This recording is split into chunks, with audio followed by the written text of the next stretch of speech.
Hablemos.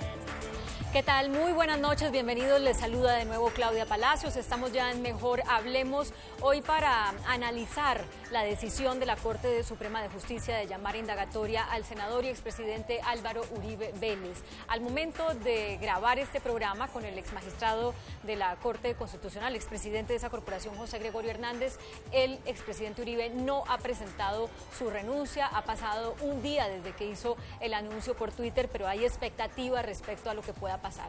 Al margen de eso, lo importante es conocer qué es lo que puede venir en cualquiera de los escenarios, presente o no presente la renuncia, lo juzgue la Corte Suprema o lo juzgue la Fiscalía, y todo eso es lo que vamos a tratar de entender con el exmagistrado José Gregorio Hernández, a quien saludo. Bienvenido, exmagistrado. Mucho gusto, Claudia, un saludo muy cordial a usted y a sus televidentes. Empecemos por explicar lo que es un llamado a indagatoria. ¿Y por qué le hago esta pregunta? Porque muchas personas que son contradictoras del presidente Uribe han visto esto como un triunfo, como un logro, lo celebran, casi que como dando a entender que ya eso quiere decir que Uribe es culpable de lo que están diciendo que es culpable. ¿Qué es un llamado a indagatoria? Un llamado a indagatoria es un acto que profiere el juez competente o el fiscal en su caso para vincular a una persona al proceso penal. Es decir, no se confunde con una declaración común y corriente o como una declaración espontánea y libre que presente la persona, sino que se trata ya de una vinculación al proceso. Quiere decir que esa persona ya está vinculada como procesado y que respecto de ella y de su responsabilidad penal se inicia el proceso. Ahora, no quiere decir que esté condenada la persona, no quiere porque decir que sea todavía culpable, sigue la inocente, presunción de inocencia. Sí, pero hay también una confusión porque el expresidente Uribe ha dicho desde el comienzo que por qué la Corte no aceptó su solicitud de que él rindiera una versión libre.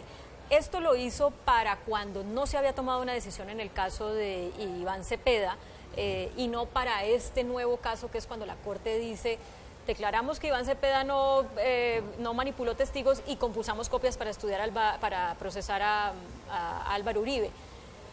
Pero Uribe dice: ¿por qué la Corte no me oye en versión libre y prefiere llamarme indagatoria? Está haciendo política conmigo, es lo que muchos interpretan.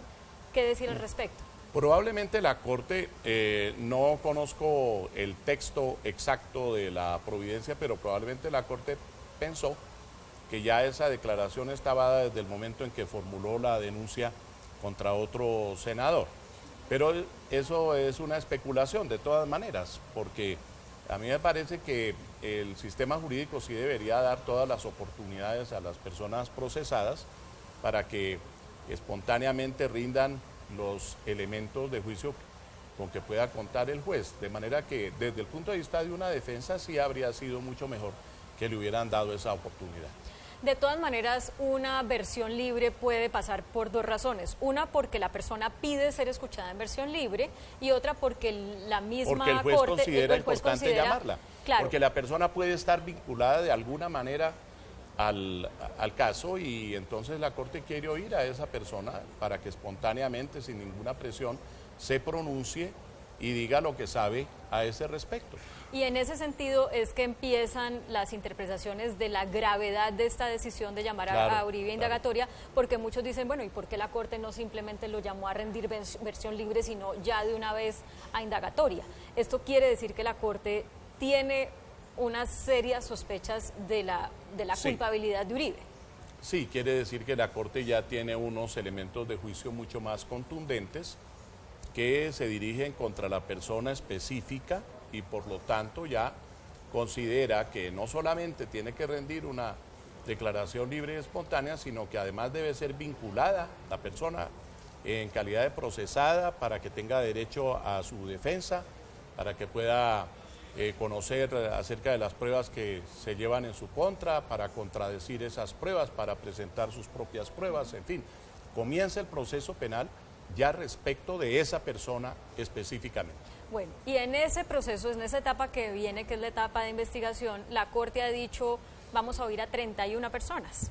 Eso tiene un tiempo, la Corte, para oír a esas 31 personas y pues, además al expresidente. En esto es muy difícil establecer un tiempo máximo porque hay necesidad de practicar todas esas pruebas, las pruebas tienen que ser practicadas de manera que haya posibilidad de controvertirlas, entonces se toma su tiempo, desde luego el correspondiente tribunal escuchando a todas las personas y puede haber otras pruebas, puede haber unas pruebas que solicita el mismo procesado o sus abogados, o puede haber pruebas que llegan con posterioridad y que tienen que ver con los mismos hechos, de modo que eso se toma desde luego su tiempo, no podemos decir que dentro de una semana o 2 semanas se va a producir la decisión, sería completamente equivocado, porque además hay una circunstancia en este caso, y es que el acto legislativo que reformó la Constitución creando una segunda instancia todavía no ha entrado propiamente a operar porque aún entendemos que no está conformada la sala de instrucción que se creó, ni tampoco la sala de primera instancia en su totalidad, o si está conformada, están nombrados los magistrados, no ha comenzado a andar el sistema. Entonces yo creo que en guarda de la defensa sí debería existir la posibilidad de que la persona que se vincule ahora a un proceso tuviera una oportunidad de segunda instancia. O sea, que la Corte empiece o aplace la fecha de citación de indagatoria hasta que esté conformada esa sala de segunda instancia para garantizar que el expresidente Uribe vaya a tener las dos instancias. Más indicado, a mi juicio sería lo más indicado, pero desde luego la Corte es la que decide, por un lado, pero por otra parte me parece que esa posibilidad depende de otro elemento, que la Corte Suprema de Justicia defina si ella, en el caso de una eventual renuncia del expresidente y actual senador, ¿conserva ella la competencia o no la conserva? Es indispensable que lo defina. Vamos ahora a explicar eso. ¿Qué es lo que dice la Constitución y la ley respecto a cuándo la Corte debe decir este caso no me toca a mí o este caso sí me toca a mí en una investigación contra un congresista? Sí, yo creo que la Corte tiene que definir sobre la base de hechos concretos. En este caso, ¿cuál hecho sería? La formulación de la renuncia, la aceptación de la renuncia por el Senado. No se puede renunciar por Twitter, porque hasta ahora lo que hay es apenas una manifestación en el Twitter acerca de que el señor presidente o expresidente tiene el deseo de renunciar porque no quiere que se confunda su función con su defensa. Entonces él manifiesta, yo quiero renunciar, pero tiene que formular la renuncia o abstenerse de formularla y dependiendo de eso ya viene la siguiente consecuencia. Sí, se ha despertado también mucha suspicacia respecto a la intención del expresidente Uribe al anunciar que va a renunciar, porque unos dicen, no, pues considera que la Corte no es un juez que le brinde las garantías y prefiere entonces que la Fiscalía sea la que lo investigue, porque como la Corte o algunos magistrados estuvieron en este escándalo de las chuzadas durante su gobierno, fueron las víctimas de este escándalo, no le garantizarían, no le darían garantías al expresidente Uribe. Entonces, pero el presidente Uribe ha salido a decir hoy, no, si yo renuncio no es para evadir a la Corte, porque la Corte me puede seguir juzgando a pesar de que yo renuncie. Hay que creerle lo que él dice. Si él dice que podría renunciar para separar completamente su defensa del ejercicio de la función como senador de la República, hay que creerle. Yo no tengo ningún elemento de juicio, ni nadie lo tiene, concreto y objetivo para decir es que está mintiéndonos y está tratando de irse para una justicia más benévola. Creo que sería equivocado decirlo. Claro, pero la Corte de todas maneras puede conservar el poder sobre el proceso contra Álvaro Uribe, así él renuncie. Y es ella la que decide. ¿Es la Corte la que decide y decide después de escucharlo a él en indagatoria o puede decidir eventualmente Yo creo que debe decidir y sería lo correcto si la renuncia se presenta, porque si no se presenta renuncia, pues sencillamente la Corte conserva la competencia y sigue el proceso adelante.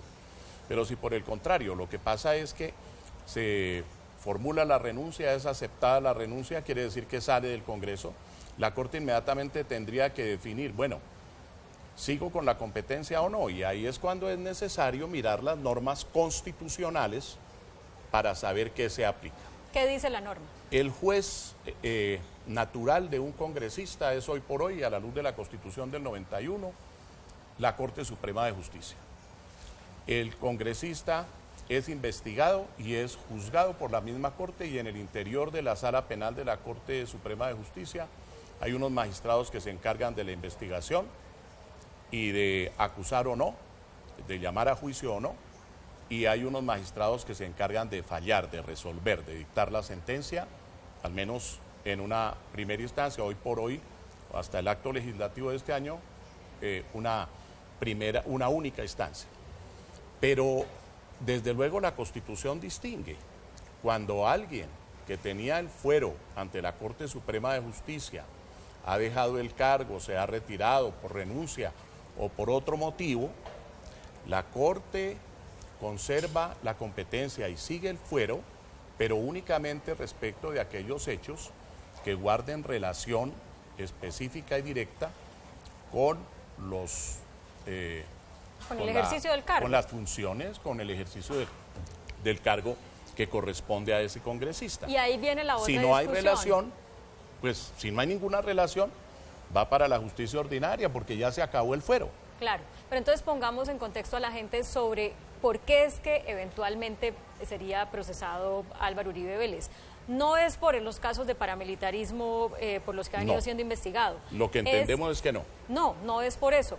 Es por dos delitos que tienen que ver con, no es el nombre de los delitos técnicamente hablando, pero es por manipulación de testigos, básicamente. Lo que tiene que ver con manipulación de testigos, después de que se han filtrado algunos audios que indican que él y gente allegada estaba buscando que uno de los testigos declarara o echara para atrás su testimonio para favorecerlo a él en ese proceso que tenía con Iván Cepeda. Ese es el posible delito que señala la Corte Suprema de Justicia como para llamarlo a indagatoria. Creo que hay algún otro delito de fraude procesal.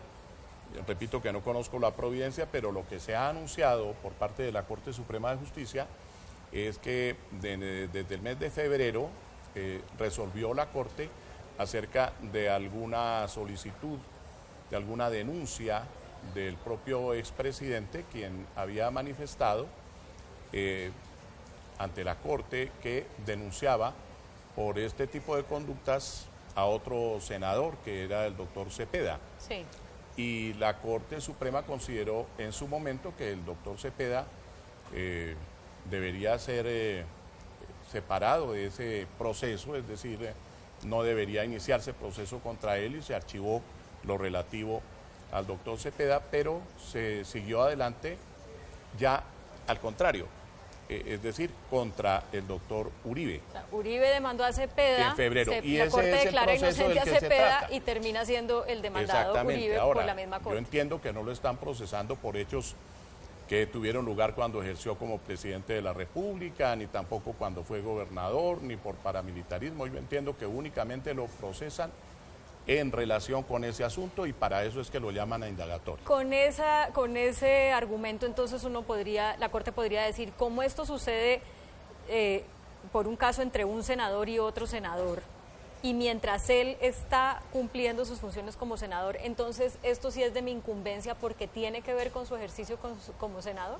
Eso tiene tanto de largo como de ancho, Claudia, porque puede ser que alguien considere que sí hay una relación allí con las funciones, pero otra persona puede considerar, no, eso no tiene nada que ver con las funciones, porque esos son delitos comunes que no son aquellos que podría cometer alguien que está en el Congreso y que ejerce sus funciones.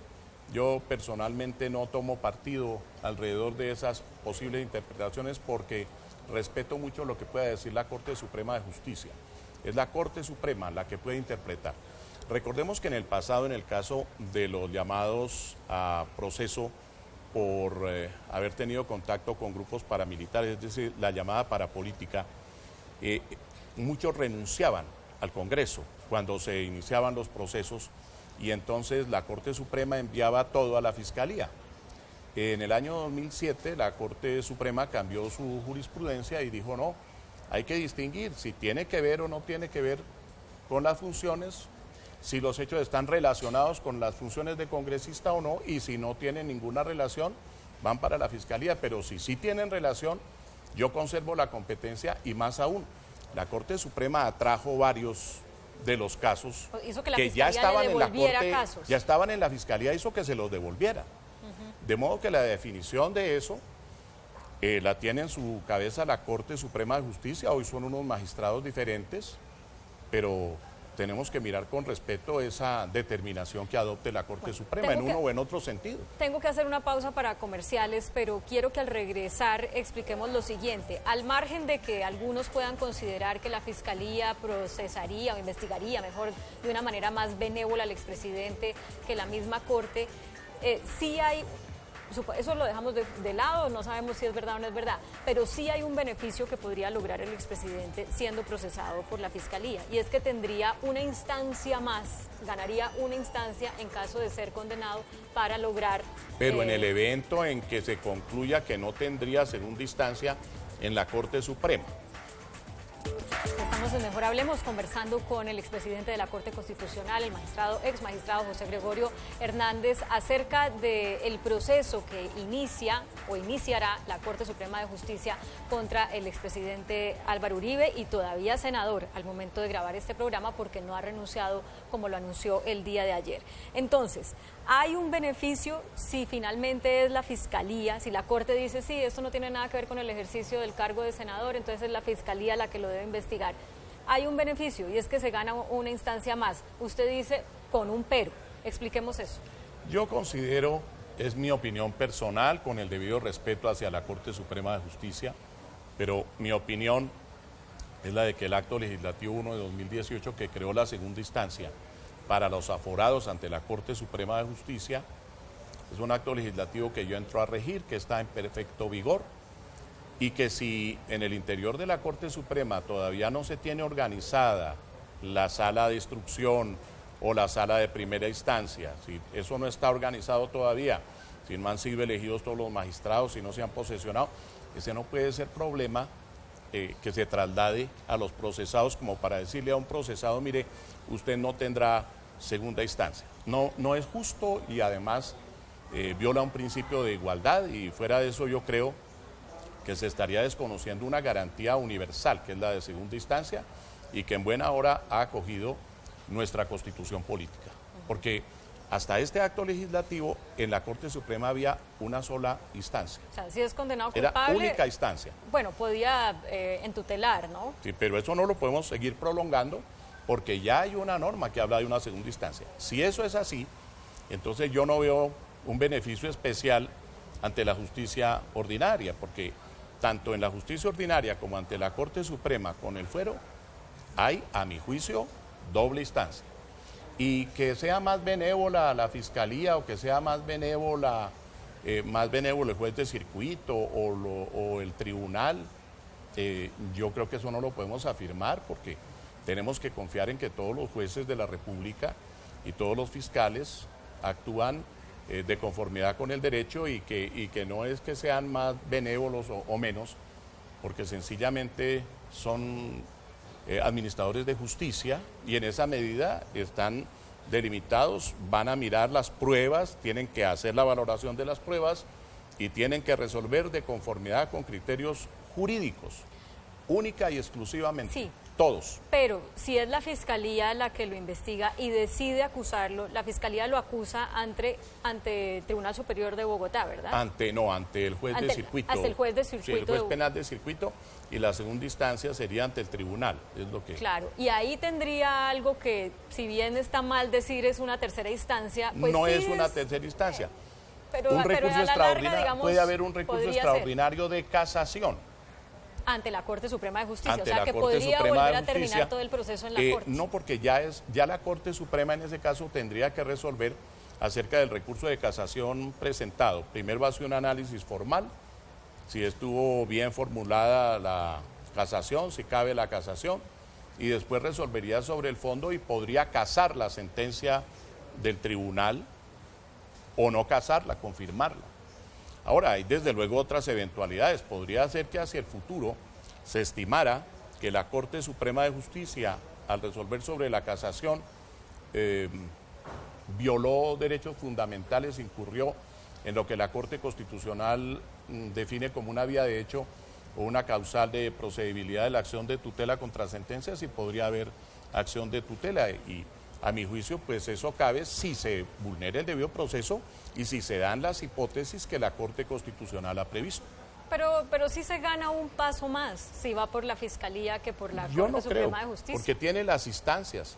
Lo único sería que no habría casación contra la decisión de la Corte Suprema en el caso de la misma Corte Suprema, porque sería el mismo tribunal. Si la que conserva el fuero es la Corte Suprema y sigue adelante y es ella la que resuelve, pues no tiene sentido una casación contra esa decisión de la Corte Suprema, porque sería ante ella misma. Claro. Y ahí sí sería una tercera instancia que no cabe. Bueno, expliquemos ahora lo que han dicho incluso los abogados del expresidente Uribe. El abogado Jaime Lombana dice, no, pues es que lo normal es que si a una persona le van a abrir una investigación, la van a procesar, pues esa persona empiece a buscar gente que dé testimonio, que sea testigo para ayudar a su defensa. Entonces, en ese orden de ideas, pues no tiene nada de malo reunirse con personas que están en las cárceles, cuestionar los testimonios que han dado, y buscar si se pueden desdecir de ellos, porque creemos que lo que dijeron era falso. Lo que es un delito es ofrecerles a cambio de eso dádivas para que cambien su testimonio. Sí, yo creo que un miembro del Congreso de la República, en cualquiera de sus dos cámaras, especialmente si su función tiene que ver, por ejemplo, con la defensa de los derechos humanos o con la búsqueda de elementos para un determinado proceso del cual puede conocer desde el punto de vista del control político el Congreso o cualquiera de sus cámaras, y el control político es una de las funciones esenciales del Congreso. Ese congresista puede, desde luego, dirigirse a quienes pueden darle informaciones para el ejercicio de su función. En ese sentido, yo considero que, por ejemplo, el senador Álvaro Hernán Prada. No, el senador, aquel contra el cual presentó la denuncia el doctor Uribe, que es Cepeda. El senador Cepeda del Polo Democrático, pues evidentemente él podía estar interesado en un determinado proceso y buscar ciertas pruebas, y eso es lo que ha dicho la Corte Suprema de Justicia. Como también el doctor Uribe podía, en ejercicio de su función, buscar algunas pruebas. Lo que entiendo que la Corte Suprema descalifica no es eso. Yo entiendo que la Corte Suprema lo que considera delictivo es la manipulación de testigos y otro tipo de conductas que pudieran implicar que se quiere torcer el sentido de lo que los testigos dicen, o hacerles cambiar su declaración, o buscar de alguna manera entrar en el proceso de manera fraudulenta, cosa que no podemos afirmar en este momento del senador Uribe ni el senador Prada, porque eso es lo que precisamente tiene que estudiar el juez correspondiente. En este momento lo que hay respecto de ambos es la presunción de inocencia, sí, que solo puede ser desvirtuada mediante sentencia judicial, en fin.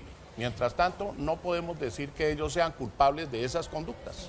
En este caso, por tratarse de una persona que genera tanta polémica, que muchos aman pero otros odian, como es el caso del presidente Álvaro Uribe, queda en juego la institucionalidad de la Corte Suprema de Justicia en este caso, porque incluso el presidente electo Iván Duque, al salir a reaccionar, ha dicho que prácticamente confía en la inocencia del presidente Uribe, en su honorabilidad, y palabras más, palabras menos, que si la Corte lo procesa, lo encuentra culpable, pues es porque la Corte se equivocó, ¿no? Es porque la Corte no vio la real persona que es el presidente Uribe. Entonces entra en cuestionamiento la legitimidad de una institución tan importante como la Corte Suprema de Justicia. Usted, que fue magistrado, no de la Suprema sino de la Constitucional, ante esa realidad que es la pérdida de institucionalidad, ¿qué cree que se debe hacer?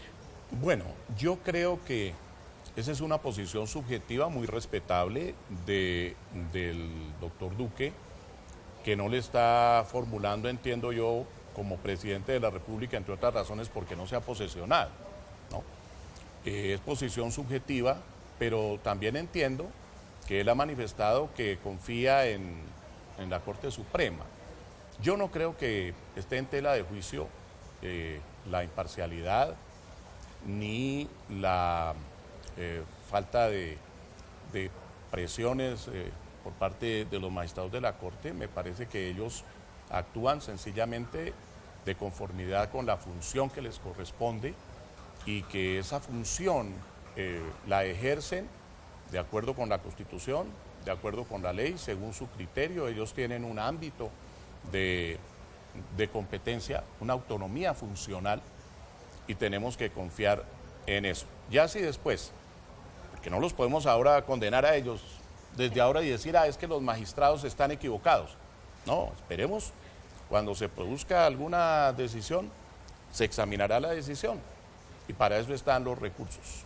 A mí me parece que es necesario en este momento respetar lo que los jueces competentes digan, bien sea la Corte Suprema si conserva la competencia, bien sea lo que diga la Fiscalía y los eventuales procesos que se siguieran ante otros jueces y tribunales. Todos ellos gozan de una autonomía funcional en el ejercicio de sus competencias y caben los recursos si las personas no quedan contentas con esas decisiones. Sí. Pero las instituciones tienen que ser respetadas. Sí, en este momento las instituciones no están en cuestión, no deben ser cuestionadas, como tampoco debe ser cuestionada aún la inocencia del presidente Uribe, porque existe la presunción de inocencia. Pero hay unos caminos que son los recursos. Si yo no estoy contento con alguna decisión, puedo formular un recurso. Muchas gracias, exmagistrado, por ayudarnos a entender todo este proceso tan complejo y que despierta tanta animosidad entre los colombianos. A ustedes también muchas gracias por acompañarnos. Los dejamos como siempre con el adelanto de las caricaturas que serán publicadas mañana en El Tiempo Impreso y en eltiempo.com. Que tengan feliz descanso.